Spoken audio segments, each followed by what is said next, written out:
What's going on, everyone? When it comes to the Brooklyn Nets, it looks like it's all rainbows and butterflies at the moment. Kevin Durant has decided to stay and ride out the year. You don't hear any reports or trade rumors around Kyrie Irving or Ben Simmons or even Kevin Durant anymore. And these three all seem primed and ready to buy in and go at a title run. And Brooklyn is an absolutely terrifying team if they can figure it out and put it all together. They even just signed Markieff Morris, who I don't think is a major needle mover, but he's definitely a solid player, can play multiple positions, can really be that sort of grunt guy for them, the guy that's going to do the dirty work and play some solid defense, stuff like that. And that's what Brooklyn needs. Brooklyn needs guys like that. They have plenty of shooting, plenty of scoring. They need more defensive-oriented players, guys that don't really need the ball to be effective, guys that can, they can knock down the shot if need be. And I just think that that's a serious pickup. Brooklyn also has a pretty decent, deep roster. I mean, they have, like I said, tons of shooting. They got guys like Nick Claxton, big guys.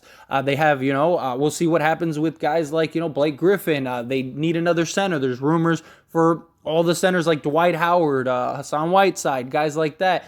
Even maybe a DeMarcus Cousins, because they could definitely use some more centers, some more size. And there are some quality guys still in free agency that the Nets could kind of round out their roster with. But at the end of the day, it's going to rest solely on these three guys. And the issue is these three guys are going to have the most scrutiny out of any three in this entire league in this upcoming season, as well as the Nets are going to have the most scrutiny out of any team in the entire league.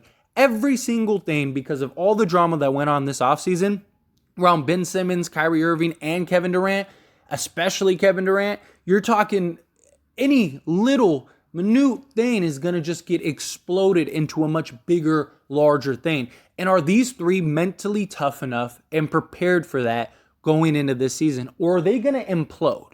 And it's going to start with Kyrie Irving and Kevin Durant. Seriously, they are the two. They are the best friends. They are the guys that went to this team together. They are the guys that are the voices in the locker room, the voices of the franchise, the voice of the team. If these two guys at any point check out, Brooklyn is going to be a total disaster. And we'll see what happens at the trade deadline. I think it either goes one of two ways. Either A, I think it's going to be a fire sale, and, Joe Tsai and everybody's just going to be like, look, we tried, didn't work, it's done. Or Brooklyn's going to be in a really good position and they'll ride it out. Hopefully, for Brooklyn's sake, it is more so they figured it out, they worked it out, and they're a legit contending team, which I do think they are arguably the best team in the league, at least on paper, if they can stay healthy, which is a huge thing, especially with these two guys. And at any point, are they going to check out? Because Kevin Durant doesn't really want to be there. Kyrie Irving, he loves Brooklyn. He wants to be in Brooklyn, but he still feels spited. And if, Kevin Durant checks out, does Kyrie check out? To be honest, I think Kevin Durant is the guy that is going to hold this together. Kevin Durant comes out, gives 100% night in and night out. I think he'll be able to kind of keep Kyrie in line. The other part of the equation, though, is Ben Simmons. Ben Simmons seems ready to go. He said he's 100%. He said he's good to go. And he is a huge component for this team. I actually think he is a better fit for this team than James Harden was when they had James Harden. Seriously, because this guy, he doesn't necessarily need the ball, but he can run as your primary point guard. He can play multiple positions. He can guard multiple positions. He might be the best just solo defender in the league just with his size and skill set. He's a guy that his biggest flaw is exactly what the biggest benefit the Nets have, and that's shooting. All Brooklyn has is shooting. Ben Simmons doesn't have to take a single shot if he doesn't want to. He could put up a goose egg every single night, and the Brooklyn Nets would still win those games because you have enough scoring between all the role guys and Kevin Durant and Kyrie Irving. Ben Simmons just needs to focus on defense, rebounding, and playmaking, which are the three things he is really good at. And so if they can get him to just, look, if you're at the rim, you got to lay up, knock it in. If you get the rebound and you can get the putback, knock it in. Don't worry about taking a shot. Unless you're wide open, shoot it. If you don't want to pass it, give it to KD, Kyrie, and they'll make it work. Figure it out. I just need you to go rebound, defend, and, play some solid playmaking. Get us some assists, stuff like that. And I think that they'd be perfect. And that's perfect because Ben Simmons, he's a guy that doesn't know how to score really. He just is not a guy that can shoot. He doesn't even want to shoot. He's afraid to shoot. And it's great. I mean, of course, concerns are free throws, stuff like that. You get the hack of Simmons, but you could always take him out if need be.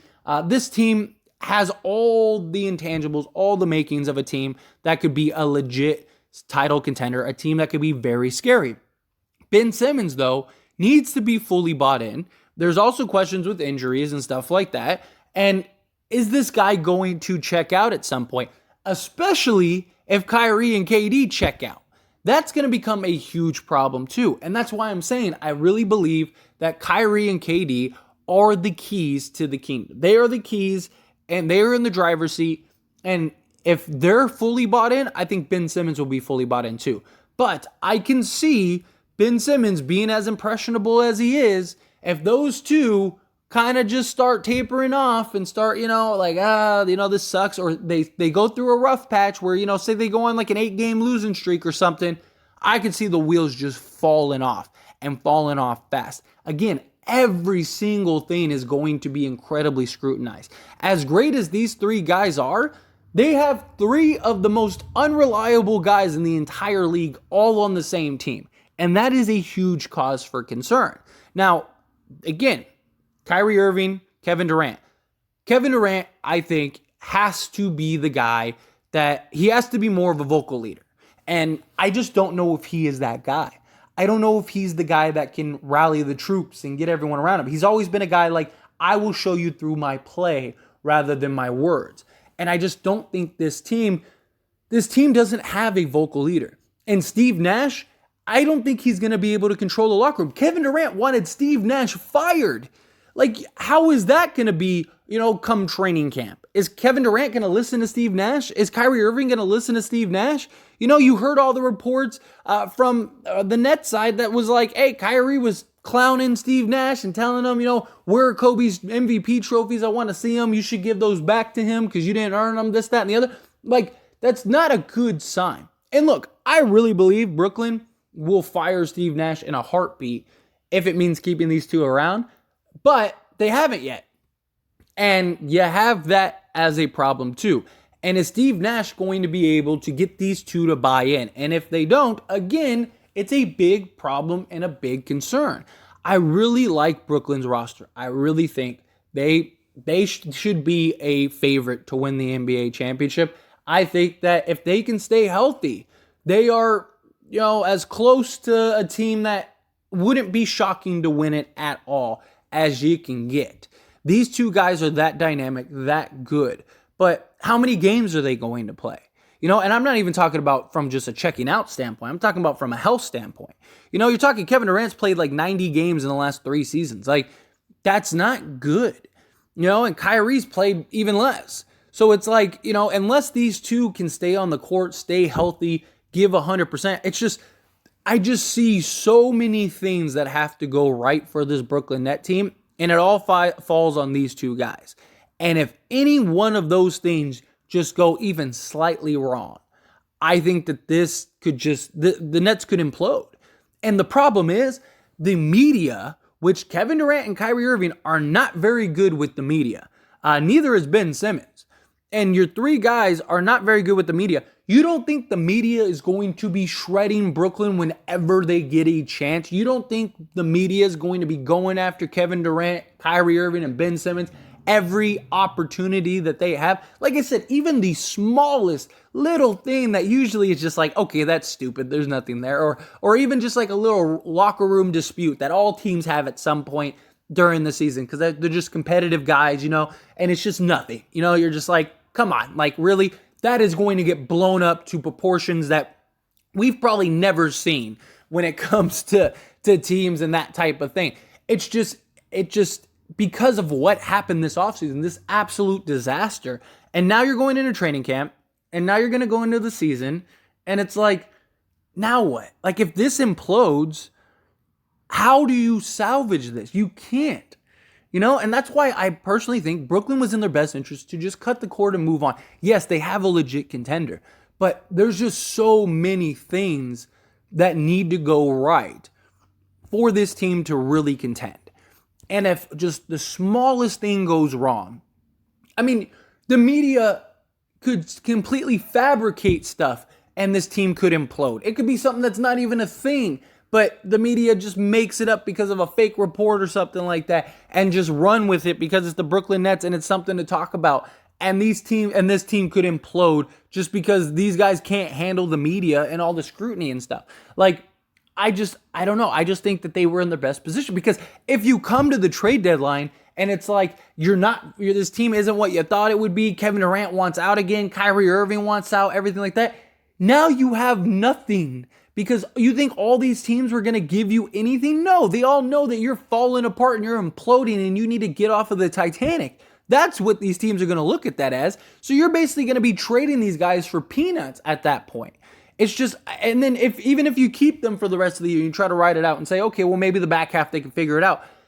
Kyrie ain't going to stay if this team fell apart. And now Kevin Durant's going to want out again. And it's like, and again, now you're in the same boat where teams aren't going to give you the field for Kevin Durant. I just think however you shape it, like this could be an absolute disaster. But to be fair, if Brooklyn wins, and especially if they win a championship, all of this will be completely irrelevant and all of it will be worth it.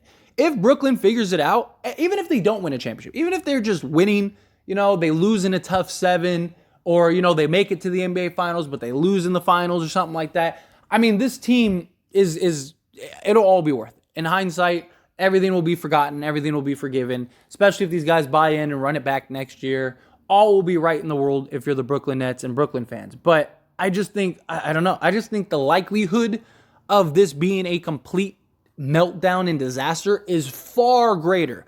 I think the odds of them imploding is higher than the odds of them winning a championship. But, anyway, as always, those are my thoughts and opinions, and I pass the question on to you. Let me know yours down in the comment section below. What do you think about Brooklyn? Do you think that they are a legit contender? Do you think that they are going to be the most scrutinized team there is next season? Do you think these 3 guys are just going to be getting crucified by, the media and fans and just people in general? Do you think that these 3 guys mentally are tough enough to handle all of that? Are these guys going to be able to stay healthy and on the court? Are they going to be, or are they going to be a play-in team again? How do you feel? Do you think that this team is going to be an absolute disaster? Do you think Brooklyn should have just traded, start from scratch? Should have went and did the Celtics deal, got you Jaylen Brown and Marcus Smart, traded Kyrie and tried to flip Kyrie in a 3-team deal with the Lakers, maybe go get, Miles Turner. Because like I said, look, if they would have had Ben Simmons, Marcus Smart, Jaylen Brown, Miles Turner, and Seth Curry, that's a really good starting 5 too. It's not this starting 5. It's not the team that they have now, but it's still really good. They'd still be really good, really competitive. They'd basically be the Celtics of a couple years ago. But obviously that times came and passed, and this is the team that Brooklyn has, and it's going to be interesting to see how this shapes up. But however you feel about it, I'd love to hear your thoughts and opinions down in the comment section below. That being said, hit that like button. Helps me out a lot. Lets me know you enjoy these types of videos, and I truly appreciate it. If you're not subscribed to the channel, hit that subscribe button, followed by the bell notification. Stay up to date with all things sports. Join this wonderful community and all of our discussions. I'll see you all in the next one. Thank you.